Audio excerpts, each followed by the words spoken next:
Қызылорда қаласында үй ауласынан мұнай көзі шықты. Мұнай табылған үйдің иесі жер қойнауы байлығын үкімет тарапына өтетініне алаңдауда.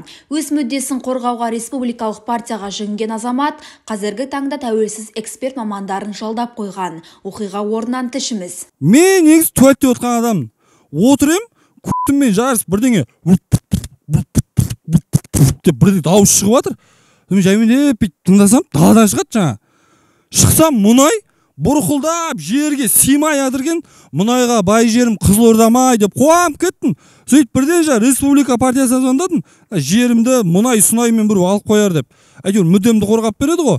Жаңа Қазақстан, жаңа адамдардан құралған партия ғой, әйтеуір республика партиясы ғой. Сонымен тиіспеңдер, ешкімге бермейді деген баннер заказ беріп қойдым қытайша жазуымен, естіғанда іліп қоюға. Сонымен үйде енеммен қатым жүрген, олар боқтап қуып шықтым далаға. Мені Сенделбай деп айтқан, қалай болады екен, курс деймін мен сендерге деп.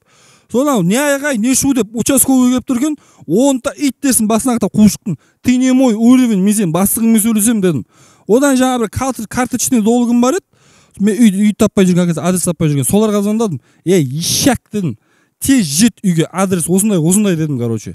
Енді ертең керек болады ғой, охрана қылып аламын өзіме. Содан үйді залогқа қойдым да, под процент 5 миллион теңге ақша алып алдым. Сөйтіп ана экспертиза балдарды шақырдым.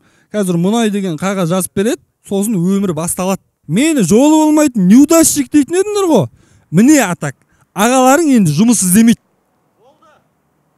Болды ма? Вот, как раз міне камераға айтыңдар, результатты көрейік. Жүріңдер кеттік. Ғылыми негізде жасалған сараптама нәтижесі бойынша бұл мұнай емес екенін дәлелдеп тұрмын. Қағаз бойынша. Қалай мұнай емес көке? Мұнай емес, ғылыми негізде. Бандиттер ше көке? Ой, білмеймін мен о жағын енді. Кредитші көке? Айсара Мұнаева, Александр Бензинов, ПТК арнасы.